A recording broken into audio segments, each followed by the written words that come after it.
Oke, pernah lihat gak sih belakangan ini berita atau mungkin pemandangan yang agak ya aneh gitu?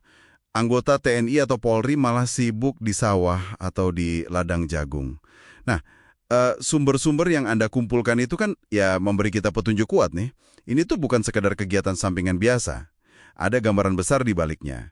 Mulai dari ketidakpastian pangan global, ya kan, gara-gara geopolitik, perubahan iklim juga, sampai ke prioritas nasional yang spesifik banget di bawah Presiden Prabowo. Swasembada pangan, terus ada dukungan buat program makan bergizi gratis itu. Betul sekali. Jadi memang ada konteks global dan nasionalnya ya. Dan misi kita dalam pendalaman kali ini ya mau bongkar persis gimana sih dua institusi ini, TNI dan Polri, yang biasanya kan urusan pertahanan, keamanan ya, sekarang jadi pemain kunci di sektor pangan. Kita coba telusuri deh program-programnya, terus gimana mereka kerjasama, dan apa aja implikasinya. Anggap aja ini kayak ya panduan singkat buat Anda memahami pergeseran strategi nasional yang lagi jalan ini. Oke, oke, menarik. Mari kita langsung masuk aja.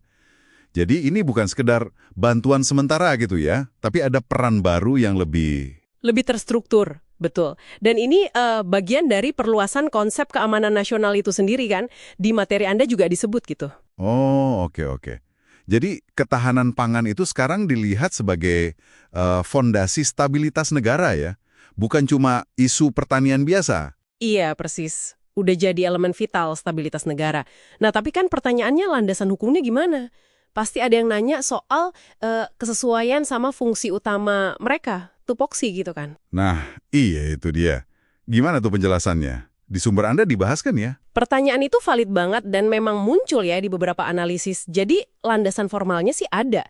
Mulai dari UU Pangan, ada Perpres Cadangan Pangan, bahkan interpretasi dari UU TNI dan Polri itu sendiri, meskipun ya interpretasinya ini diperluas dari peran tradisional mereka. Nah, keterlibatan ini terus diperkuat lagi lewat apa namanya MOU, Nota Kesepahaman, antara TNI Polri sama Kementan, plus arahan langsung pimpinan. Jadi secara legalitas jalurnya ada, tapi ya itu, seperti yang tercatat di materi Anda, tetap ada diskusi soal batas ideal peran mereka, terutama tupoksi TNI di masa damai, gitu. Menarik ya. Melihat gimana tupoksi itu bisa diinterpretasikan ulang sesuai tantangan zaman. Oke, oke. Nah, kalau kita lihat aksi nyatanya di lapangan gimana? Sumber-sumber Anda kan menyoroti nih, fokus TNI itu kayaknya lebih ke arah produksi skala besar ya, sama infrastruktur pendukungnya. Program TNI AD Manunggal Air ini contohnya, wah, kedengarannya masif banget ya. Iya, dampaknya memang signifikan. Catatan Anda kan nunjukin ya program Manunggal Air itu berhasil kasih akses air bersih buat, wah, lebih dari 1 juta jiwa. Dan yang penting buat pertanian, itu ngairi lebih dari 35.000 hektar lahan. Yang menarik di sini tuh bukan cuma angkanya, tapi gimana TNI pakai kapabilitas logistik dan teritorialnya itu loh. Ah, iya ya. Kemampuan menjangkau daerah sulit itu ya. Jadi bukan cuma bangun pompa, tapi lebih ke basis produksinya ya. Tepat sekali, membangun basis produksi pangan dan ya secara nggak langsung memperkuat kehadiran negara juga kan. Mereka bisa masuk ke area-area yang mungkin sulit dijangkau institusi lain. Oke. Selain air, ada juga kan ya upaya membangunkan lahan tidur. Ratusan ribu hektar tuh katanya. Dan di materi Anda disebut secara eksplisit, sebagian hasilnya itu buat dukung program makan bergizi gratis. Terus ada lagi pengembangan bibit padi unggul sinar mentari namanya. Wah, ini semua nunjukin fokusnya memang ke kuantitas produksi padi ya. Tepat. Strategi TNI kelihatan jelas di sini. Intervensi di hulu produksi pangan, lahan, air, bibit unggul. Mereka pakai struktur komando sama sumber daya organisasinya buat mobilisasi skala besar.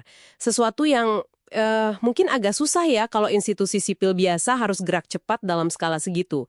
Ini kayak mindahin kapabilitas logistik militer ke domain pertanian gitu kasarnya.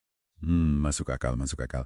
Nah, kalau TNI fokusnya ke sana, skala besar dan infrastruktur hulu, terus gimana dengan Polri? Materi yang Anda kumpulkan kayaknya menempatkan mereka di peran yang agak beda ya, lebih sebagai fasilitator dan pengawas gitu di level masyarakat.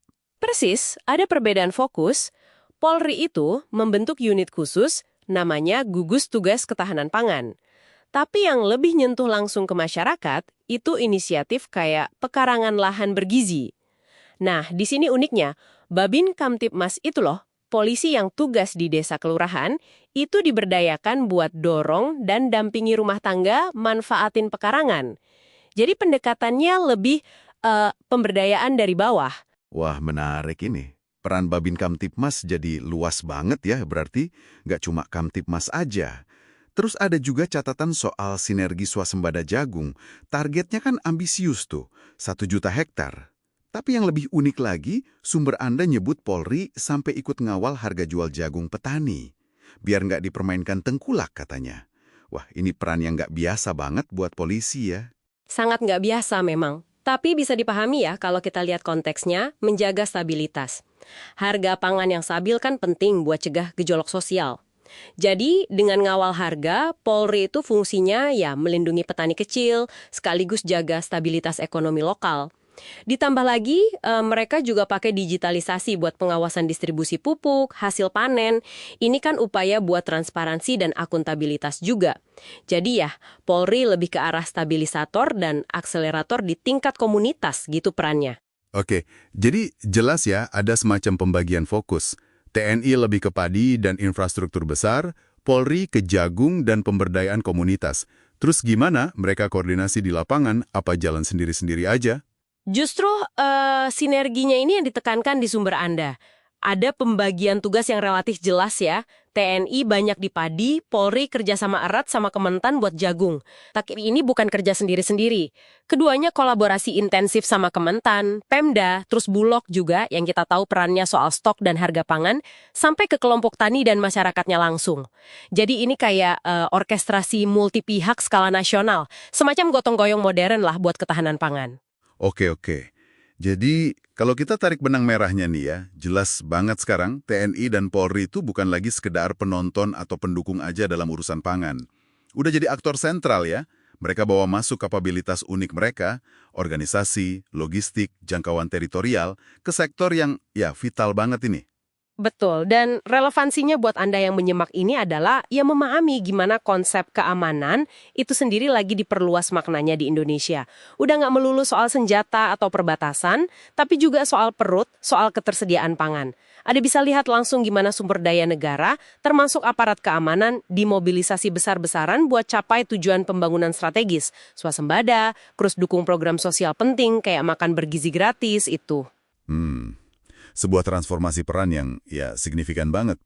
Nah, sebagai penutup nih, mungkin ada satu pertanyaan kunci yang muncul dari semua ini. Buat Anda renungkan lebih lanjut. Peran sebesar ini di pembangunan, apa sih implikasi jangka panjangnya? Apakah ini murni langkah pragmatis aja buat efisiensi, percepatan target, manfaatin sumber daya yang ada, atau seperti yang disinggung beberapa catatan di materi Anda, apakah ada resiko mengaburkan batas antara fungsi keamanan dan fungsi sipil, potensi muncul masalah baru, misalnya konflik agraria, atau malah jangan-jangan mengalihkan fokus dari tugas inti pertahanan dan keamanan itu sendiri?